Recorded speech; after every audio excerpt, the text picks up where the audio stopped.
Hello, this is Julian with Coffee Reviews, and today we'll be reviewing the Acacia Hills Gesha wash process Tanzania from Nomad Coffee. And there's the bag right there. And Nomad, based out of Barcelona, Spain. And they're a coffee roaster that has appeared on this channel on numerous occasions, including a recent review of the Acacia Hills Kent, a different wash process Tanzanian coffee. But of course, that one is also an Acacia Hills coffee. And I've definitely had some success with Acacia Hills Geshas in the past, as both of the ones that we reviewed last year ended up on our top 10 coffees of 2023 list. Those, of course, being the ones that we'd reviewed from Coffee County and from Leaves. So when I saw Nomad carrying this coffee as well, it immediately caught my interest. And I'm definitely looking forward to discussing this one as well, as this right here is day 41.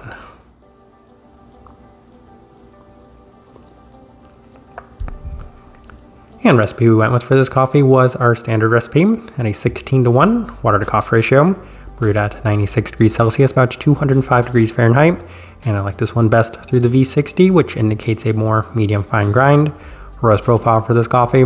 Once again, Nomad is one of the lighter roasting coffee roasters in Europe, but I still like to highlight the fact that they're not quite as ultra light as some of these super light roasting coffee roasters out there these days. Even then, most people would align this one with being on the lighter side of things by most standards and metrics. With all that out of the way, let's go ahead and start discussing this coffee. Day 15, first impression, and there was already such a wonderful bit of depth and clarity as the focus on it was on the bright and sweet citric attributes in a very clean, defined, and notably abundant sense. Citric qualities felt a bit more sugary with a wonderful complementary florality in line with the listed jasmine, so this was a very pretty start. And once again, that's the experience I have with the Acacia Hills Gesha coffees in general, as they offer such a wonderful florality as well as citric quality, which is what you'd expect from a Gesha coffee. But once again, if they're coming in such a clean and pronounced, sweet, defined manner, then it's going to just highlight and emphasize all of the wonderful qualities of that varietal. Day 18 through the Chemex, and there was a pretty similar result with plenty of the classic Gesha characteristics on the citric as well as floral aspects, plenty of the listed florality in a lingering citric and slightly yuzu-like tone as well, so a near equally as good second impression to this coffee. Day 21 through the April brewer, and there's still plenty of the lovely aroma, as I can't help but emphasize the wonderful aroma that is present within this coffee, especially when you are brewing it, as the florality is very much present within the aroma itself. But the entirety was a little less intense than some of the previous days, as I had a little bit of trickiness replicating the initial impression of this coffee. It's still wonderfully clean and sweet citric forward, but outside of that, it wasn't necessarily offering the same sort of intensity that I had initially experienced. Day 24 through the V60 with Nomad's recipe, and the cup does feel like it's close to the best it has been once again, as it has the focus on the Gesha-like characteristics with a strong jasmine-like florality and plenty of the lingering citric tones as well. All of it in a clean and very sweet sense. The listed bergamot and pineapple both felt very apt, as there's a slightly complementary herbal aspect on this day. We move on to day 27 as we opted for the Chemex with Nomad's recipe, and this was the least impressive the coffee had been up to this point, as it was notably more muted and toned down. So while the other coffees that we'd recently reviewed from Nomad were very consistent, this one on the other hand was perhaps a little bit more, we'll say, temperamental, as some of the adjustments we had made really did seem to hinder the overall experience of this coffee. That first impression set the bar so unbelievably high for this one that anytime we didn't get anything near as good as that first impression, I was a little disappointed by the overall results. This time it felt a bit more reminiscent of the best I would describe as being lemon water, and outside of that, the yuzu-like tone was present yet again. The cool down did have a very nice pina colada-like feel to it, but outside of that, the cup was just a little bit layered, and not necessarily layered in the best sense, with the initial experience being a little bit more muted.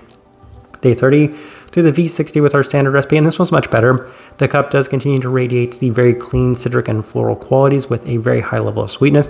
Bergamot continues to shine through as the most notably abundant aspect within it. Florality and jasmine components definitely very prominent within this one, as the cup continues to remain very pretty. Day 33 through the Chemex with our standard recipe, and we decided to settle on the V60 with our preferred brew method, as this is the second time I wasn't overly impressed with the way the coffee turned out through the Chemex. And even that first try that we had with the Chemex, it wasn't quite as good as that initial impression with the V60, so that did kind of just solidify it. This time the citric qualities were a bit more reminiscent of pineapple juice, which I know on paper sounds really good, but at the same time this coffee was just a little bit more tame relative to the experience we'd had with the V60.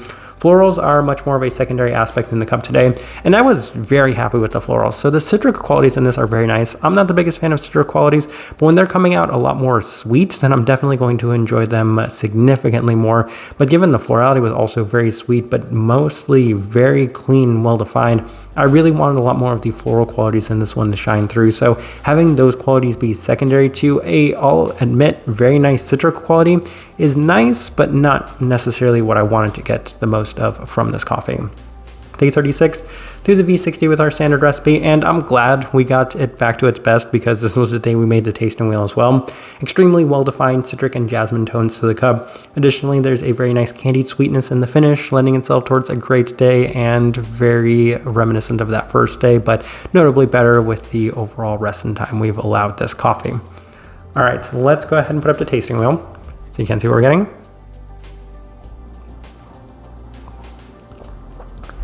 And we have one level 5, so we'll go through that one real quick, and that is the cleanliness level 5. And I always say that cleanliness is usually reserved for wash processed Gesha coffees, and this one is no exception to that, as this one had such a wonderfully clean and well-defined profile to it. And anytime you reach a level 5 for cleanliness, I am going to be extremely happy. So I'm extremely happy that this one scored in that mark, because all of the things that we're going to go through within this coffee from this point going forward are kept with that in mind, that this coffee was extremely clean and well defined. Finish level 4, and it's been interesting given we've had mixed results with these Nomad coffees, as one of which scored a level 5 for being very lingering and long lasting in that finish, while the other one was a little bit more toned down. And this one right here is true there at that level 4 mark, and that's why it's so interesting given the stark contrast we've had from our recent reviews of these Nomad coffees. This one right here is much more traditional and much more what you would expect from the finish within the coffee, and it finishes off so well with a sweeter quality to it, especially in terms of those floral aspects and definitely the citric qualities. So very happy with that scoring there at that level 4 mark. Sweetness level 4, and it comes in a number of ways, but it comes in all of the 3 best ways that I was hoping for: florality, citric quality, and then that Probat-like sweetness. Having all of those things be very sweet, and I have to say there were days, mostly the Chemex days, where it didn't reach that level 4 to the true level of that level 4, but even then it's still on the sweeter side of things, especially relative to the other coffees we'd had from Nomad in this series.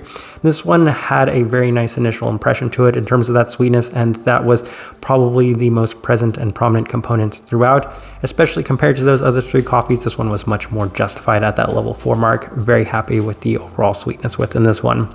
Florality level 4, I am extremely happy with the jasmine quality that was present within this one, and honestly it could be at that higher side of level 4, maybe lower side of level 5. I think I just left it there at that level 4 because we've had some just truly out there floral coffees in the past, and while this one definitely had a wonderfully defined florality to it, it wasn't maybe to the same extent as those, though even then I have to say just so abundantly floral forward. I think maybe the main reason for that is because I am working on a coffee that did score even higher in terms of the overall florality to it.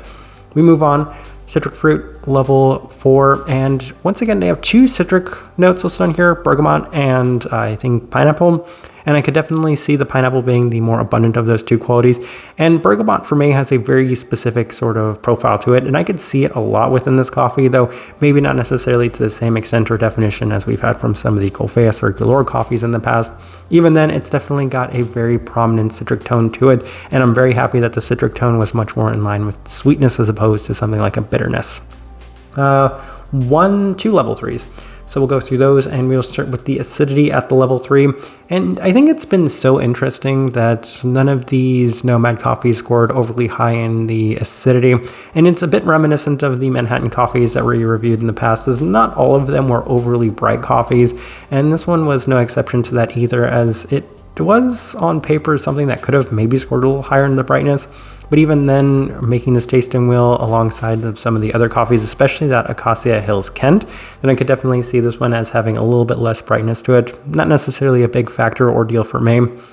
Caramel level 3, that's the other level 3 we have, and all 3 of the Nomad coffees scored at that level 3 because I think all 3 of them had that Probat-like sweetness, which is great for me. I really like that quality within those coffees, and that's one of the main reasons why Probat is one of my favorite coffee roasting machines out there.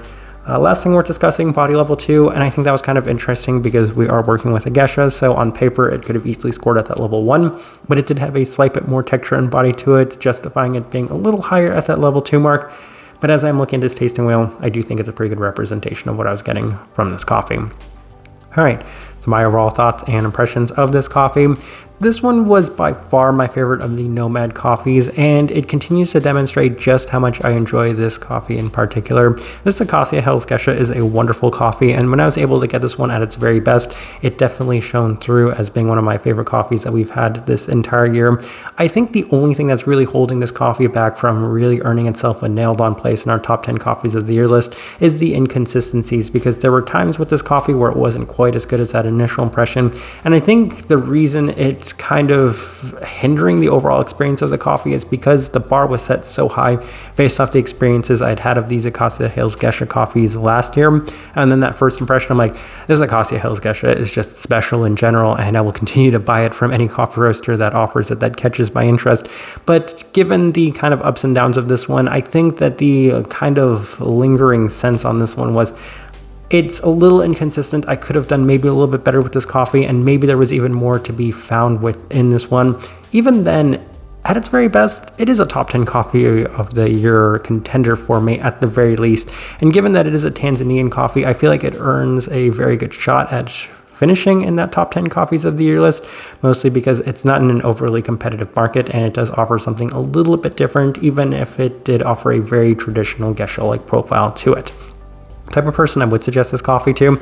This one's a great option for people that love the Gesha qualities of coffee, because I do. I think that's pretty well known at this point. The florality, the fruit profiles, especially in a sweeter sense, it reaches those big 4 things that I'm looking for. Amazing clarity. Level 5 clarity is always going to start the conversation for a coffee finishing in our top 10 coffees of the year list. Very high level of sweetness, even higher side of the level 4. Tremendous florality, higher side of level 4, and a wonderful fruit quality. Granted, it's in the citric tones, but even then it's in the sweeter citric tones, so I'm more than happy with that. If you're looking for those 4 things, this one offers that, all of those Gesha-like characteristics and qualities that you could look for.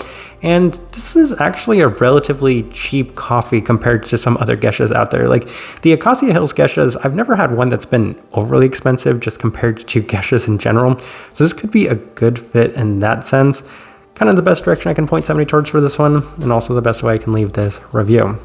If you by chance had an opportunity to try this coffee or any of the Acacia Hills Geshas, I'd love to know your thoughts and impressions of it, or them as well. If you're enjoying the content, give this video a like, subscribe if you're not already subscribed. This right here has been a review of the Acacia Hills Gesha, wash processed Tanzania from Nomad Coffee. Thank you for watching.